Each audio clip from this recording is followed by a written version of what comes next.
Benedict Arnold wasn't just a general, he was America's most celebrated war hero. And yet, in 1780, he became the nation's greatest traitor. Welcome back, everyone, to Hidden History Stories.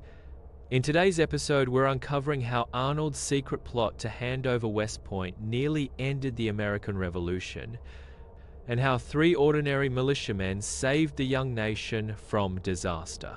But before we begin, don't forget to subscribe, like this video, and share it with anyone who loves exploring the past. Your support keeps these stories alive. Now, let's begin. September 21st, 1780. The Hudson River is cloaked in mist. America's most celebrated war hero waits in the shadows, ready to sell his country for a price. Benedict Arnold sits across from British spy Major John André in a moonlit forest. What they're planning will shock the world. Arnold is about to hand over West Point, America's most crucial fortress, for £20,000. Here's why this matters. West Point was the key to the revolution. Lose it, and America could lose the war. This fortress commanded the Hudson River Valley, the vital corridor connecting New England to the southern colonies. A massive iron chain stretched across the river, blocking British ships. Control West Point, and you cut the Continental Army in half. You control everything. Now, how does a war hero become a traitor? Arnold had saved the revolution at Saratoga. He'd nearly died fighting for freedom. But Congress constantly overlooked him, questioned his expenses, delayed his promotions. Then he married Peggy Shippen, a stunning Philadelphia socialite from a wealthy loyalist family who lived in luxury. Arnold was drowning in debt trying to keep up. When Washington appointed him commandant of West Point, Arnold saw his golden opportunity.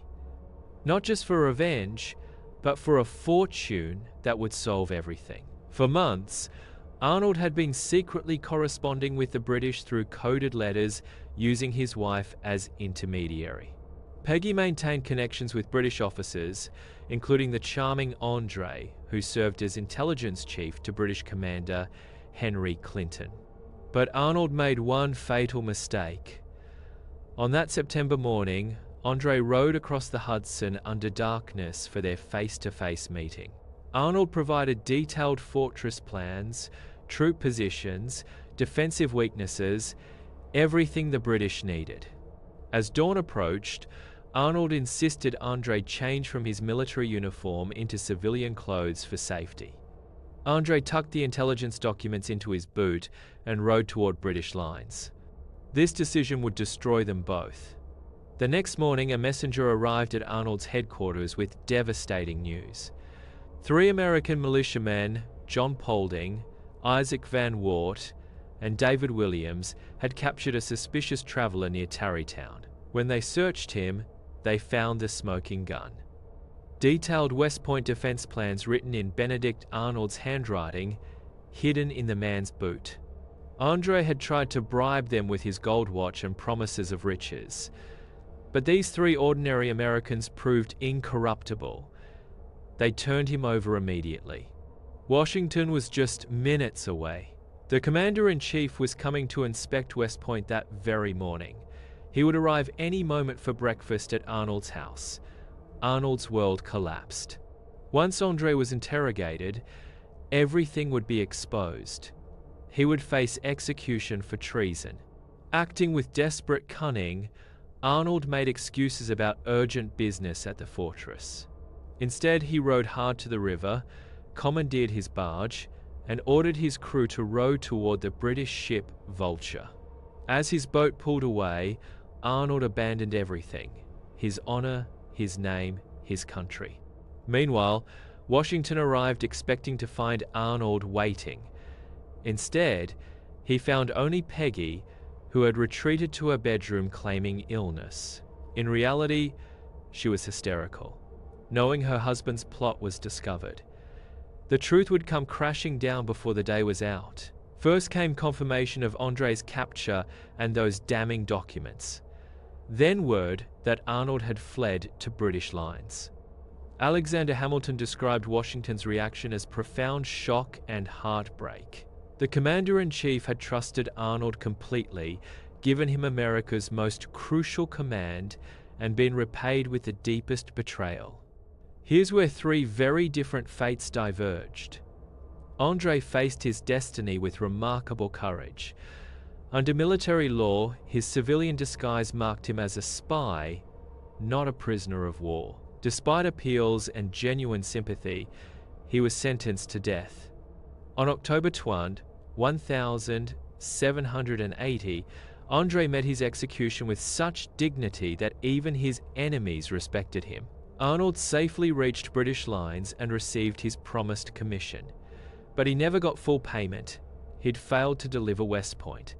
His British service proved deeply unsatisfying. Colleagues viewed him with suspicion, reasoning that a man who'd betray one cause might betray another. His name became synonymous with treachery. Washington responded with extraordinary leadership. Rather than allowing panic, he moved swiftly to secure West Point while maintaining army morale. His measured response prevented the conspiracy from demoralizing American forces. But here's what makes this story remarkable. Those three militiamen became celebrated heroes.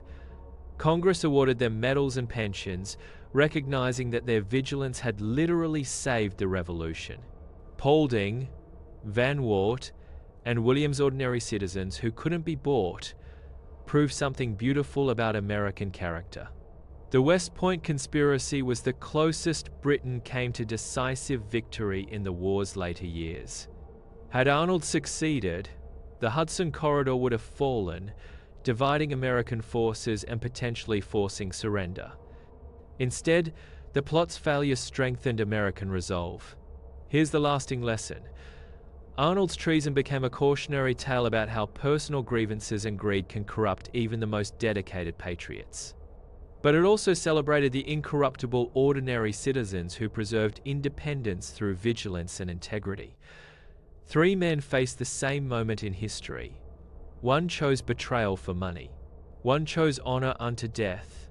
One chose heartbroken leadership that saved a nation. Arnold's treason nearly broke the revolution. Instead, it proved America could not be bought. That was the story of Benedict Arnold's treason at West Point, the betrayal that nearly ended the American Revolution. If you enjoyed uncovering this hidden chapter of history, don't forget to like, share, and subscribe so you never miss more untold stories from the past. And tell me in the comments, what is your favorite historical era?